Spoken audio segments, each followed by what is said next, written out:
All right, here we have the glucose high-low diagram. The set point for fasting serum glucose is 70 to 110 milligrams per deciliter.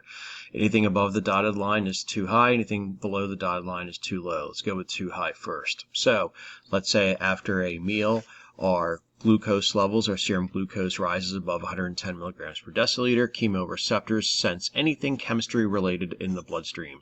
Chemoreceptors sense that the blood sugar has spiked. They're going to send impulses up afferent sensory pathways to the control center. The control center is going to integrate that information and send impulses away down efferent motor pathways. Those will lead to the effector. In this case, the effector is the hormone insulin, and insulin will bring glucose into the cell to either use it for cellular respiration to produce ATP immediately, or to be hydrolyzed in the form of glycogen to be stored for later use.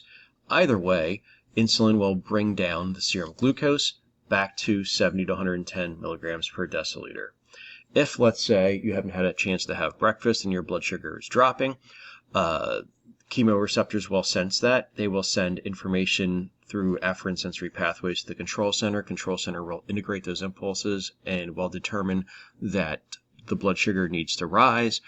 As a result, the control center will send efferent motor impulses to the effector, and in this case, the hormone glucagon will be produced, and glucagon will head to the skeletal muscle cells as well as the liver, primarily the liver, however, and glucagon will then stimulate the hydrolysis of glycogen, which will then be broken up into glucose, and that glucose will then be dumped into the bloodstream, thereby rising the level of glucose in the bloodstream back to normal.